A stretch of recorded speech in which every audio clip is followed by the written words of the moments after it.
Jadi saya lanjutkan di soal konflik agraria ini.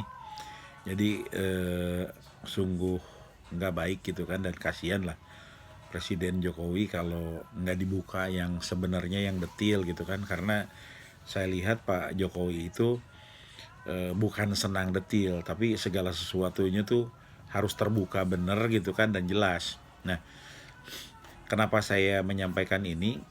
Jadi di pertanahan sendiri, di awal-awal melakukan proses investigasi dan penelitian lah ya, itu kami sendiri di FKMTI itu merasa rumit gitu kan, nggak ngerti gitu kan gimana ini dan itunya, jadi seakan-akan apa namanya, seperti rumit lah, adu keputusan pengadilan gitu kan, ada 5 keputusan pengadilan gitu kan, berbelit-belit.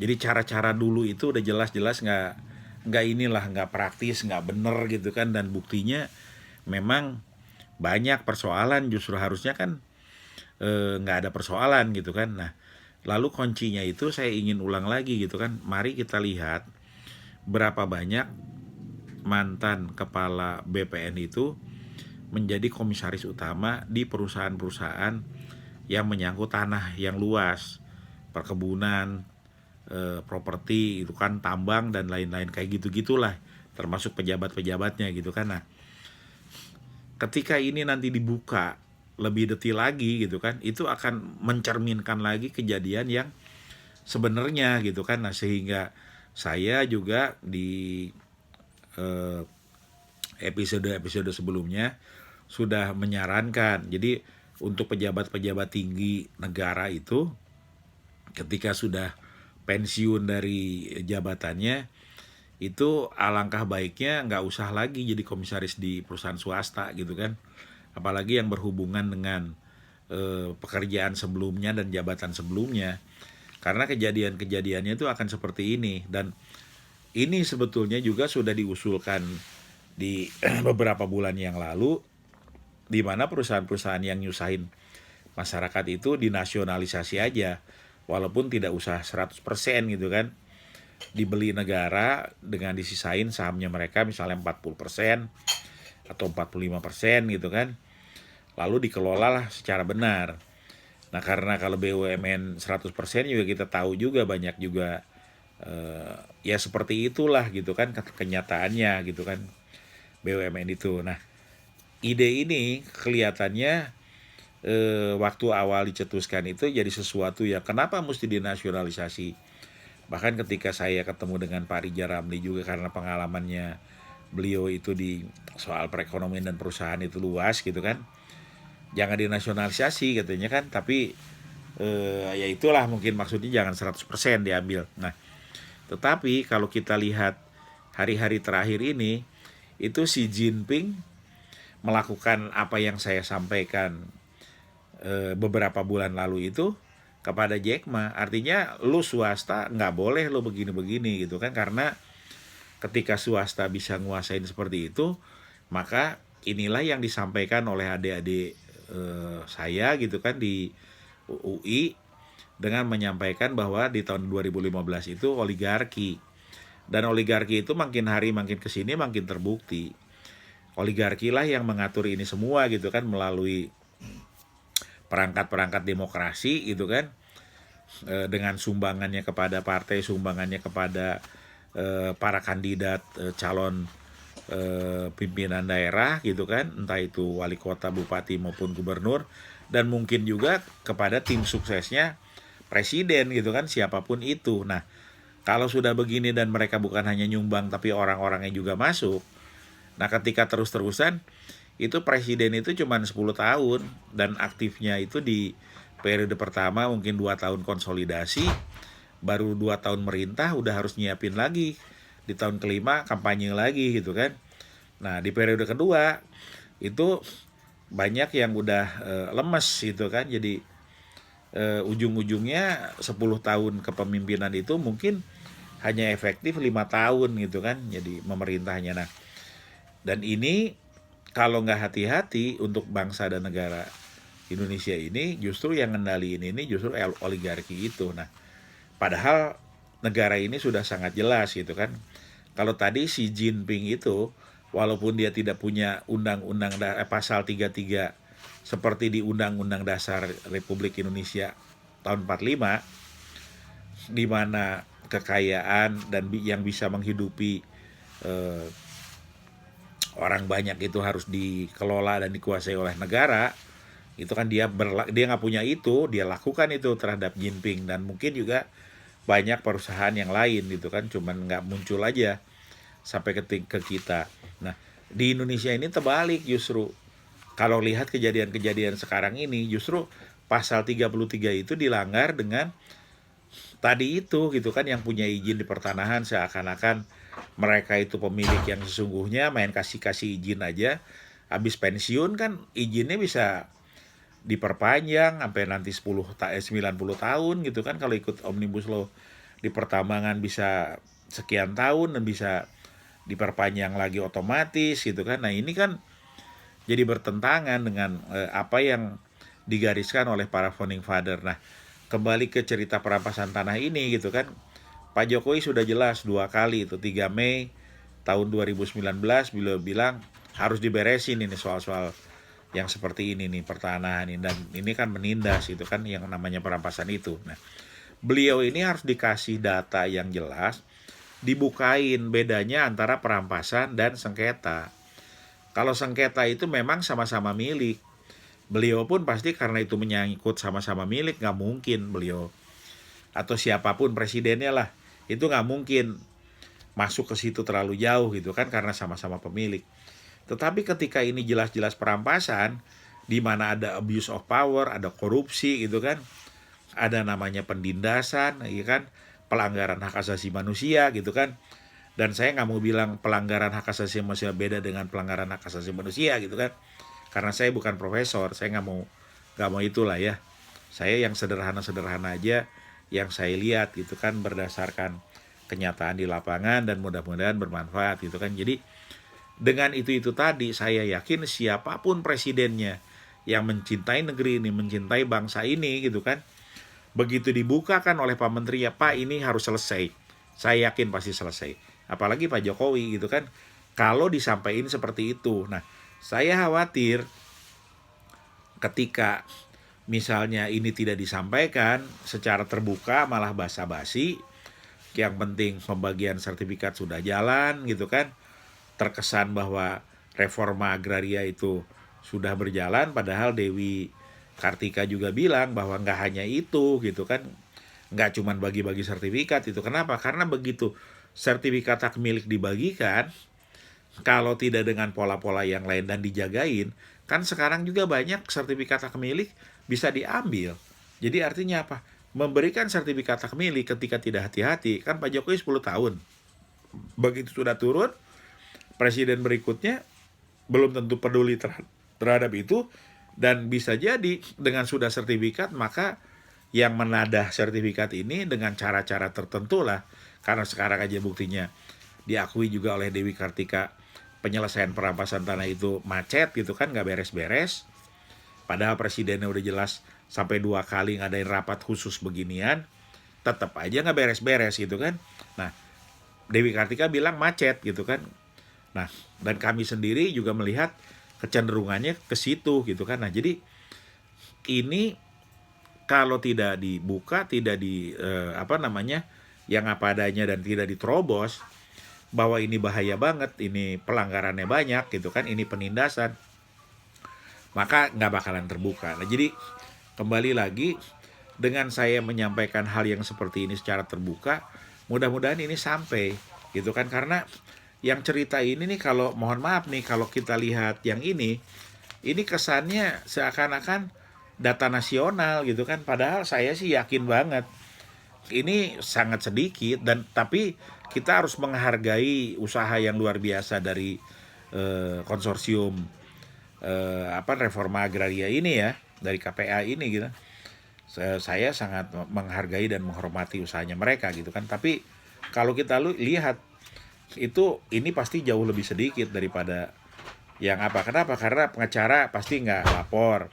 Kemudian juga prokol bambu gitu kan, yang di desa-desa yang cuma di kabupaten pasti nggak lapor. Jadi yang sesungguhnya itu pasti jauh lebih banyak daripada apa yang disampaikan di situ. Nah, tetapi mari kita hargai data awal ini yang mulai muncul di koran gitu kan, nasional, karena setahu saya kalau ngangkat perampasan tanah itu iklan pasti jauh lah.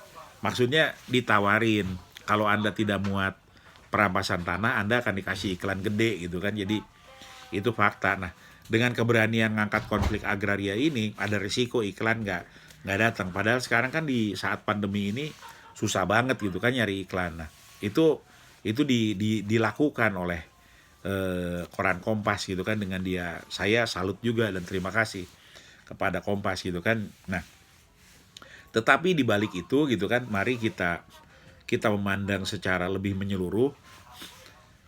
Kalau ini tidak diselesaikan, investasi itu akan terganggu. Nah, salah satu buktinya di Cipayung itu pembangunan 16 hektar di mana tanahnya diakui sudah selesai di pengadilan itu miliknya Ibu Nur gitu kan, dan ada investornya dari Jepang, itu macet. Kenapa? Soalnya tanah gitu kan. Nah, dan di berbagai tempat juga walaupun udah jadi, termasuk di Central Park itu tanah, gimana bisa dibangun, orang pemiliknya belum menjual gitu kan. Nah, jadi balik lagi, mudah-mudahan justru apa yang sudah diputuskan Pak Jokowi ini didukung oleh Pak Mahfud MD gitu kan. Jadi yang sudah dijalankan oleh Saber Pungli karena untuk ngebongkar tadi itu tolong jangan dihentikan Pak Mahfud, tetapi justru harus didorong, disemangati supaya selesai persoalannya. Nah, saya justru khawatir ketika banyak orang bilang soal seperti ini tuh, terutama tanah-tanah ini nggak bakalan bisa selesai karena mereka itu nyumbang ke sana kemari gitu kan. Nah, saya sih bahasanya cuma sederhana saja. Saya yakin ketika Presiden dan Pak Wapres tahu gitu kan bahwa itu harus diselesaikan, bukan tidak diselesaikan, saya yakin banget, tapi akan dicari penyelesaian yang beradab, penyelesaian yang transformatif, penyelesaian yang membuat semuanya menang dan semuanya lepas dari masalah. Jadi penyelesaiannya itu tidak juga harus menang kalah gitu kan, bukan itu. Atau kalau sekarang setelah sekian tahun yang korban perampasan tanah itu disengsarakan, lalu perusahaan-perusahaan besar itu harus dihancurkan. Nggak begitu menurut saya. Jadi penyelesaiannya yang paling penting adil dan selesai.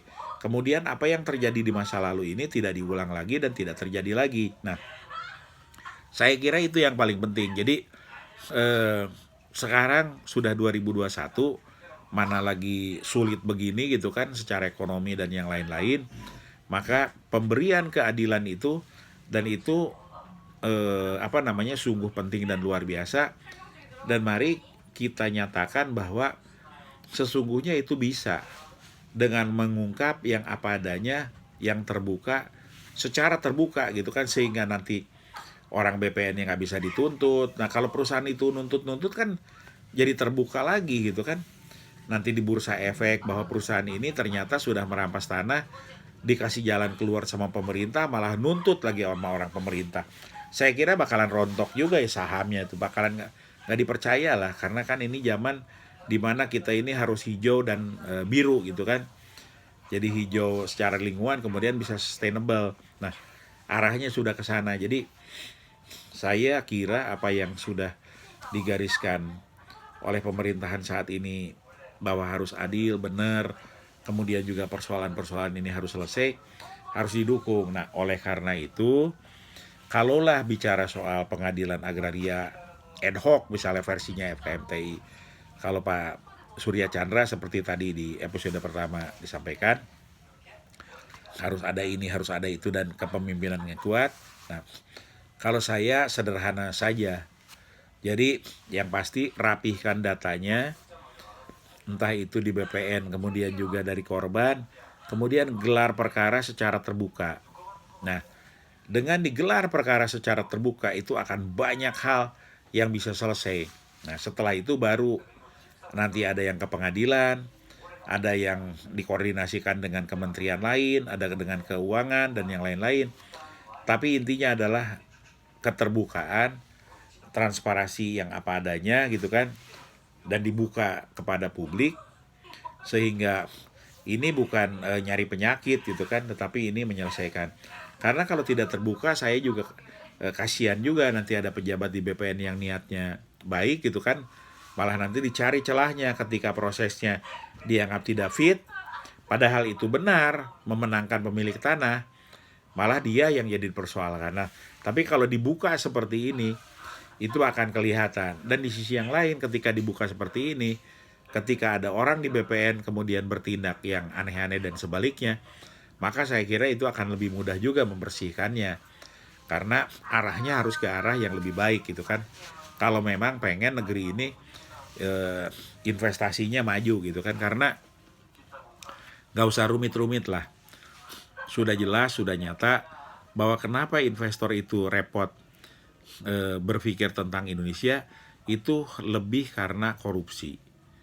Jadi dibikin rumit, kalau bisa disusahin dibikin susah, kalau bisa diperes-peres dipersin, dan kalau bisa dibikin mahal di markup itu di markup. Nah, saya tidak mau bicara lebih jauh yang kira-kira nggak jelas gitu kan. Nah, yang jelas begini, dan ini mudah-mudahan jadi pelajaran bersama.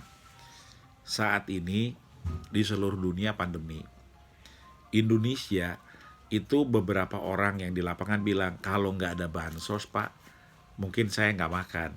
Keluarga saya ketika itu, kenapa? Karena dia udah keliling-keliling nyari uang, ternyata nggak ada uang. Dia pulang ke rumahnya, nggak dapet duit. Untungnya di sekitarnya itu ada yang ngerti bahwa ini juga susah makannya, sehingga bantuan sosial yang ada itu sebagian dibagi. Jadi dia bilang ya udahlah, yang penting kita sekarang sama-sama makan, bukan harus kenyang atau apalagi kekenyangan, yang penting sama-sama makan. Oleh karena itu dibagi. Dalam keadaan yang seperti itu, di mana makan juga susah, yang meninggal itu di mana-mana, hampir di setiap komunitas itu teman-temannya meninggal. Ada yang karena komorbid, penyakit bawaannya tetapi kondisinya ini COVID. Karena COVID sendiri belum tuntas, kita harus jujur. Tapi meninggal. Suasana itu sedih, suasananya mencekam. Di mana rumah sakit itu mendekati penuh bulan yang lalu. Bulan sekarang ICU sudah disebutkan penuh.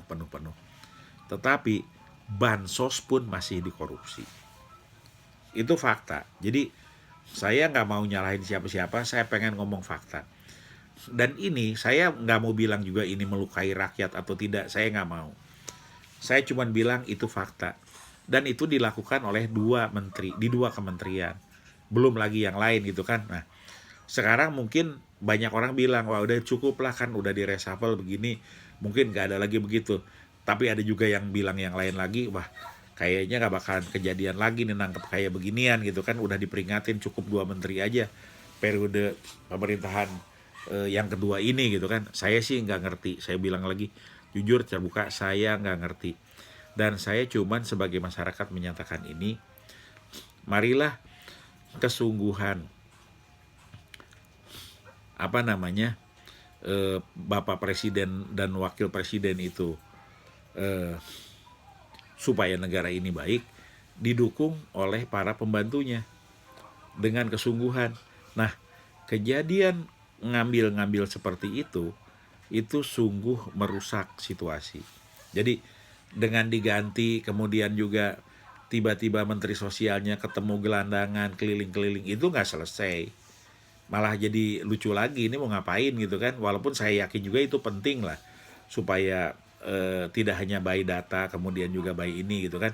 Nah, tapi saya ingin menyampaikan, merusak nama baik pemerintahan itu tidak semudah membalikan atau dibikin lagi atau ada kejadian apa segala macam ini itu sehingga orang lupa lalu menjadi nama baik. Tidak. Nah, kepercayaan itu nggak mudah untuk dibalikan. Nah, marilah kita sebagai bangsa Indonesia ini sekarang sama-sama mendorong, mendoakan supaya semua sungguh-sungguh dan kepercayaan ini tumbuh.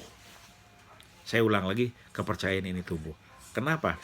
Kita sedang berdiskusi tentang konflik agraria yang masih tinggi dan kita berdoa mendukung supaya diselesaikan. Tetapi intinya adalah ketika konflik-konflik agraria ini, ketika perampasan tanah dan penindasan ini diselesaikan, maka akan muncul keadilan, maka muncul rasa adil dan keadilan sosial untuk seluruh rakyat Indonesia. Itu akan mengontakkan nurani masyarakat di negeri ini, sehingga mereka bilang, oh masih ada keadilan. Dengan itu akan timbul kepercayaan.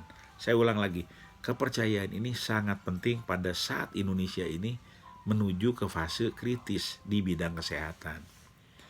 Vaksin sudah disebut, itu belum tentu penyelesaian, karena kita nggak ngerti. Tetapi kita harus punya harapan, seperti yang disampaikan pesan Pak Presiden di 25 Desember, Natal ya. Harus disampaikan, itu harus semangat, harus disemangati. Negeri ini harus disemangati. Nah, tetapi kembali lagi, tolong kembali lagi. Keadilan ini wajib diwujudkan untuk menumbuhkan kepercayaan. Ketika kepercayaan ini tumbuh secara kuat, maka keputusan apapun akan ditangkap secara rasional, tanpa pertimbangan lain-lain lagi akan diikuti. Nah, inilah yang saya harapkan sebagai efek untuk ke depan dalam kondisi saat-saat ini. Karena masyarakat juga sudah bingung, katanya harus mencegah COVID tapi pilkada. Walaupun pilkada benar juga dilakukan, kalau nggak tahu ujungnya kapan ada kepemimpinan baru untuk pemerintahan di daerah. Betul, itu saya setuju. Nah, tetapi dampaknya ada, liburan dampaknya ada.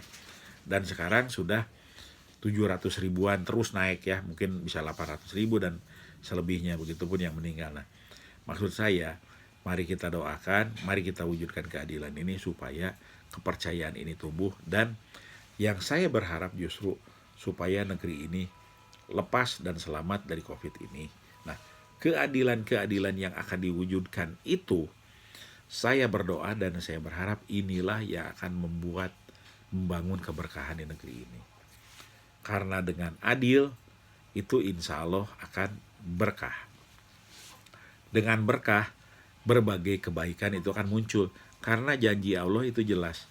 Di balik kesulitan itu ada hikmah dan kemudahan. Innama yusrusan wa innama yusrusan. Jadi saya kira demikian. Assalamualaikum warahmatullahi wabarakatuh.